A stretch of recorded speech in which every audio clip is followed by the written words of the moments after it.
and Billy Hallowell. Welcome to the Dr. Gina Show.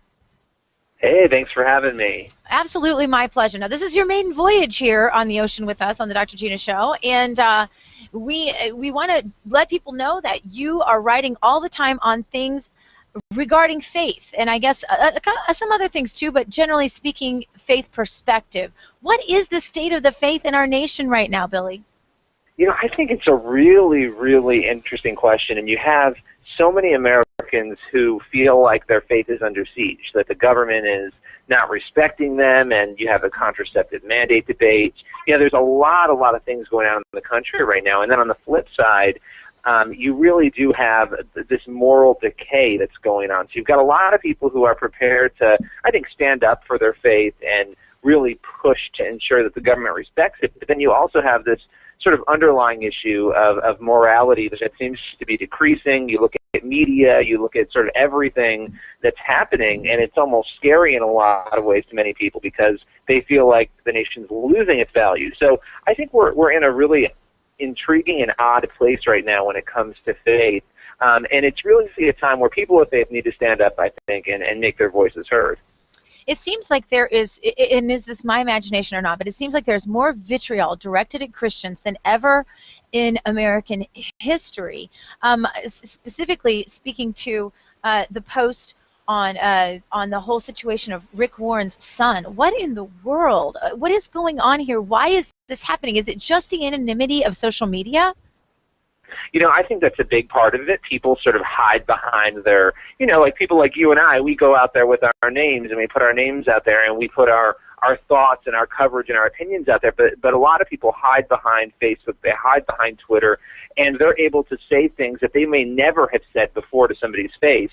But I think there's a bigger issue, and this goes to the moral decay. You know, you have a country that still says, you know, 78% of Americans still say they're a Christian of some sort, and many of those may be in name only, but you have this small proportion of people who, you know, they say that they're not believers, and I think it's not just among those people. Even Christians fall prey to this, where they go out and they say things that are just unbelievable. When I saw some of the things that are being thrown at Rick Warren, listen, you don't have to love Rick Warren, you don't have to agree with him, but there's a common decency when somebody's son commits suicide and they're struggling with that. To see things like that being said to anybody, whether it's Michael Moore or Rick Warren or Joel Osteen or whoever people love or dislike, is just unbelievable to me. And you know, I don't know what's driving that, but I do think that social media and that ability to hide behind it is part of the reason why people feel empowered to do that sort of thing. And what exactly, how would you define what is happening in our media today? I mean, we have all sorts of anti-Christian, anti-conservative TV programming taking place. Islam is definitely, radical Islam especially, on the rise across the United States. Then you have this whole Bible TV series phenomenon. How do you put all that together and make sense of it, Billy? Well, I think that's another fun question, because you sort of have, you know, I mentioned you have 78% of the country that says they're a Christian of some sort. Well, Hollywood and the media, they've really ignored Christians for quite a while, and they've really, even though it's a majority culture, have sort of not fed them the things that they're interested in. So when you put something like the Bible series out there, it's like a big surprise to everybody in Hollywood and in the media. It's like, wow, this did really well, and it's like, yeah, this did do well, because a lot of people in this country care about those values. And also in Hollywood is that there aren't a lot of people working in those sectors who are Christians or who even understand religion, for that matter. And so in addition, a lot of the people who work in both sectors happen to be very, very liberal, and so they don't understand conservatives. And so it's hard. I think there's this intention, you know, in people's minds. They say, oh, well, journalists and actors, they're just intentionally going after Christians. And sometimes that may be the case, and conservatives. But I think a lot of times what happens is they're just not even aware, because they're not surrounded by any people who are different from them. So you've got Hollywood, you've got a plethora of liberalism, of course we all know that, but there are conservatives inside Hollywood as well. I talk about it here on the show a lot. There are some openly pro-life Hollywood actors. Tell us about that. Yeah, I mean, we've actually done a list of these people. We had 10 pro-life actors. We had Patricia Heaton. I mean, she was on Everybody Raymond. There's just so many people out there who are in Hollywood and who really believe firmly in life, and they're not pro-choice, they're pro-life, and so there's a lot of them out there. And in fact, last night, Dean Cain, who was in Superman, he put out a tweet about gun control, from a conservative perspective. And there's a lot of people, I think, who don't get the light of day in Hollywood because they aren't, the mainstream opinion. We interviewed at the Blaze Kevin Sorbo not that long ago, and he too is very conservative, and he was in the show Hercules. So I think it's hard for these people because when they come out and they say these conservative things, it's harder for them to find a job in Hollywood, whereas Susan Sarandon and Michael Moore and all these other people, they're just speaking what everybody else in Hollywood believes, so it's a little easier for them. But, rest assured there are conservatives in Hollywood, and I think they've been a little more emboldened to speak out of late. Yeah, we've had on this show, of course, Morgan Brittany, great conservative, and also Gary Sinise, we all know is a conservative. So are those numbers growing, though, or are they diminishing as the hammer sort of drops on these political issues? I mean, we seem to have become so divided. Hollywood is just as divided, and people like Morgan Brittany tell me that, once you admit you're a conservative in Hollywood, you can't get a job anymore. Yeah, and I think that is a huge issue, and it's tough to tell. I think in 2012, during the election, for some reason, people did speak up who I think maybe you wouldn't have heard from before. Stacey Dash being one of them. I don't know if you remember that whole thing where she was in Clueless. She spoke out. Melissa Joan Hart spoke out. I mean, you had these people who maybe they weren't A-listers at the time, but they weren't speaking out before, and you had them speaking out in 2012. So I do think some people were a little more emboldened because they said, look, our country is really falling apart here. There's a lot on the line. I need to speak out. But, I think it's difficult to tell. I think some of the people who feel like they finally can come forward, at least in the faith sphere, you have, Mark Burnett, who obviously produced the Bible. He's somebody who isn't afraid, obviously, right, to come forward now. So I think it's a mix. But I still think that there are probably a lot more people in Hollywood who are shutting their mouths and not speaking up because they are afraid of not having employment.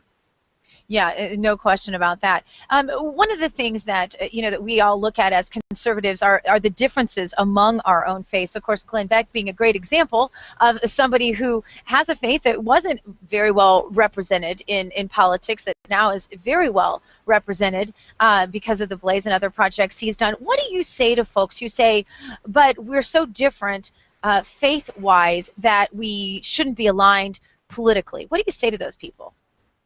I think, listen, you have people like Zuhdi Jasser, who's a Muslim, and he's a conservative Muslim, and he's spoken out many times challenging the Muslim community to speak out against extremism.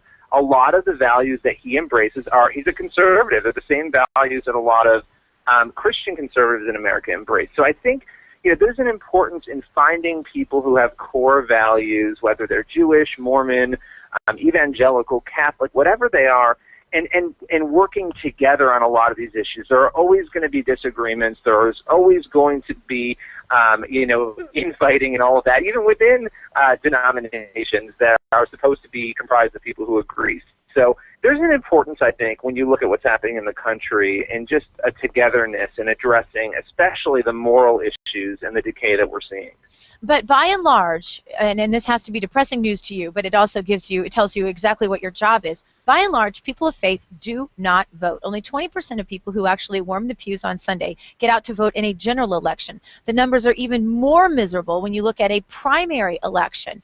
Billy, what do you say to those people, and how do we wake them up to understand that their faith needs to be their action? I think it's such a tough thing. And you had Franklin Graham, I remember, after the 2012 election. He said, listen, if you're a person of faith and you're upset that Obama won again, then you can blame yourself because you didn't motivate people around you to go out and vote. I think that, in addition to going out and voting, obviously it's about being educated and understanding what's going on, understanding the Constitution, understanding, what your Bible says, what the Constitution says, and motivating other people in your church and your community to go out and be active. And I think, listen, you may not agree with everybody in your church. There are a lot of times, I know there are people in my church who are Democrats. They vote for Democrats, but but at least being educated and knowing who you are and what you believe, and getting other people motivated to get out there and get their voice heard. I think it's just about, listen, we're all busy. Everyone in this country is busy. It's easy to get sick of the news, to get sick of politics, and to think, you know what, this is just so depressing, I don't want to hear it anymore. But really, the nation's future does hang in the balance, and I think we all need to get motivated and in turn motivate those around us. Okay, last but not least, because we're almost out of time, but I want to get this from you. We've cross-posted your article, I believe, that you did in the Blaze regarding my experience on Wife Swap, because I am asking conservatives to join pop culture and take the hits so that we can get the message out there and at least get the question, the dialogue started. I want to get your take on my participation in Wife Swap and what you think of generally conservatives, and especially faith-based conservatives, getting involved in pop culture. I think what you did is exactly what we need to challenge other people to do. And, listen, conservatives can continue to preach to themselves, and you even said this in our interview, they can continue to preach to themselves and talk to themselves, and Christians can do the same. But at the end of the day, you're not really persuading anybody else to come on your side, and you're also not hearing other people's perspectives and understanding them. But I think the big thing is that perception may not be what you wanted it to be, but you still went out there, made your voice heard, and I think Christians need to make sure that they're doing that and not isolating and separating, because that's just not gonna build the movement for them, and it's also not going to progress the message. So I commend you for going on there and doing that. Oh, well, thank you so much. And thank you for your post. I was appreciative of the words, the kind words that, of course, Glenn Beck had to say about the show, about my participation in the show, not so much the show, our participation in this show. And I appreciate all conservatives who understand when we're all kind of out there, this is one big battlefront, and we are all fighting it in our special way. You certainly are. In the Faith section at theblaze.com. We will link it on the Doc G TV page. Billy Hallowell, thanks for being with us. We'll look forward to checking in with you again soon. Thanks for having me. All right. All the best to you.